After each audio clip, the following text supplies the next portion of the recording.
C'est Dieudonné Mwamba qui revient pour vous parler. Je suis interne en médecine en RDC, précisément à Lubumbashi, ressortissant de l'université de Lubumbashi, faculté de médecine. Je voulais partager avec vous sur les méthodes contraceptives. C'est un sujet très important vu les taux de grossesse indésirables avec tout ce qu'il y a comme conséquence. J'ai voulu quand même partager avec vous par rapport à ça. Comment éviter une grossesse indésirable? La réponse est simple, par abstinence ou par méthode contraceptive. Mais l'abstinence aussi fait partie des méthodes contraceptives. Donc, pour éviter une grossesse indésirable, il faut utiliser des méthodes contraceptives, dont l'abstinence.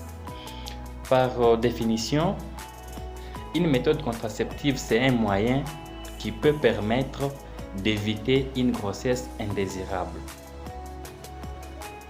Quelles sont les bonnes méthodes contraceptives? Là, nous avons 4 critères qui définissent une bonne méthode contraceptive. Premièrement, nous avons les premiers critères, c'est l'efficacité. Une bonne méthode contraceptive doit avoir des très faibles taux d'échec. Donc, une bonne méthode ne doit pas avoir beaucoup d'échecs, beaucoup de ratés. Tu es en train de recourir à telle méthode, mais il y a des survenus de grossesse. Non. Une bonne méthode doit avoir des très faibles taux d'échec. Tu l'utilises, tu as très peu de chances ou de malchances d'attraper une grossesse. C'est ça l'efficacité. Donc avoir plus d'effets désirés que des risques de tomber dans une grossesse. Deuxième qualité doit être réversible.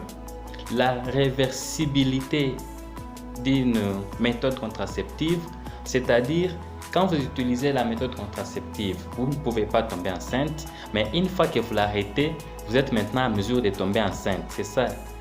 Donc la fécondité est réversible à l'arrêt de la contraception. Le troisième critère d'une bonne méthode contraceptive, c'est l'innocuité. Donc, une bonne méthode ne doit pas entraîner des problèmes de santé chez celui qui l'utilise. Vous utilisez une méthode contraceptive, vous ne devez pas avoir des maladies à cause de ça. Vous ne devez pas avoir des perturbations de votre santé parce que vous utilisez une méthode contraceptive. Voilà, une bonne méthode doit avoir l'innocuité. Et comme dernière qualité ou les derniers critères, une bonne méthode doit être acceptable. L'acceptabilité d'une méthode contraceptive est reconnue par la facilité d'utiliser une méthode. Donc, une méthode est facilement acceptable lorsqu'on peut l'utiliser facilement. Nous avons l'efficacité, la réversibilité, l'innocuité et puis nous avons l'acceptabilité. Alors nous allons énumérer quelques méthodes qui existent, des méthodes contraceptives utilisées. Nous avons d'abord des groupes.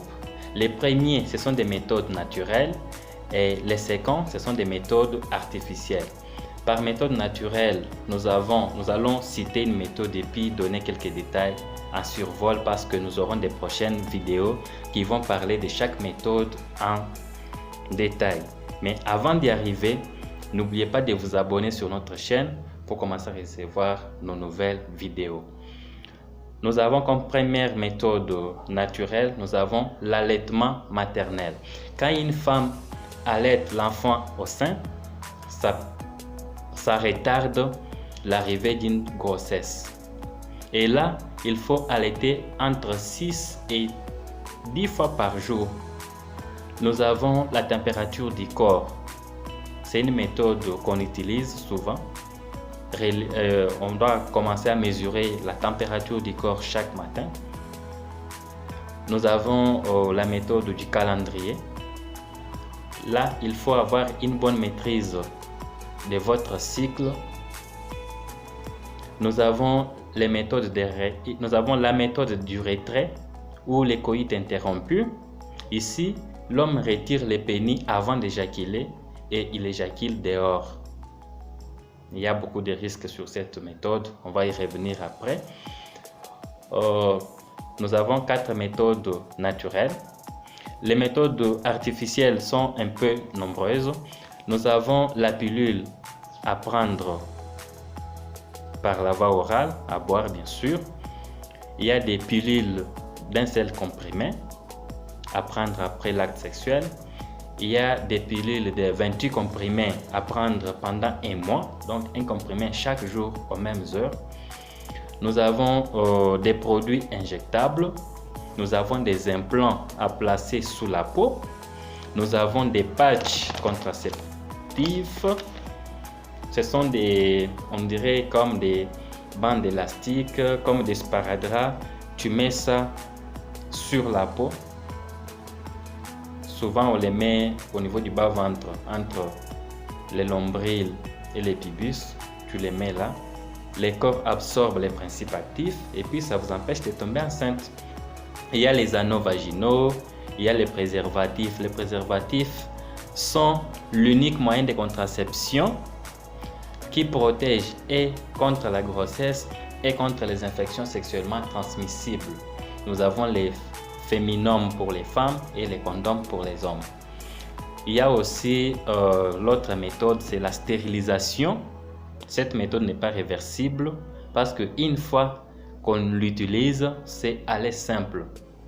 Vous n'aurez plus jamais la possibilité de remettre au monde après avoir fait la stérilisation. La stérilisation chez l'homme, on fait la vasectomie. Chez la femme, on fait la ligature des trompes. Donc, c'est un peu ça, d'une manière condensée, les principales méthodes contraceptives utilisées ou les plus répandues. Comme conseil ou mon avis, en tant qu'un corps soignant, on vient de voir différents critères d'une bonne méthode contraceptive. Nous avons compris qu'une bonne méthode doit être efficace, donc rendre service normalement, avoir des très faibles taux d'échec. Une bonne méthode doit être réversible, donc à mesure de remettre la fécondité après l'utilisation. Ne doit pas avoir perturbé la santé. Là, c'est l'innocuité. Et aussi, une bonne méthode doit être acceptable, donc doit être facile à utiliser. Ce ne doit pas être une méthode qui a trop de gymnastique pour l'utiliser, trop de complications. Non, ça doit être une méthode facile d'usage. Et aussi, avant d'utiliser une méthode contraceptive, il faut consulter un médecin gynécologue ou un médecin généraliste parce qu'il y a des examens à faire pour vous dire quelle méthode peut bien marcher avec votre organisme. Donc, n'allez pas n'importe comment. Les médicaments ne sont pas des cacahuètes que vous devez prendre en désordre. Donc, passez par une consultation gynécologique ou chez tout médecin généraliste. Il peut vous aider. Il fait des bilans pour savoir quelle méthode peut mieux marcher avec votre organisme. Merci beaucoup, c'est ça qu'on voulait partager avec vous. Soyez toujours nombreux à nous suivre. Continuez à vous abonner, à faire des mentions j'aime, à faire des commentaires, poser des questions, on va vous donner des éclaircissements. On est là pour vous. Bye bye et puis à la prochaine.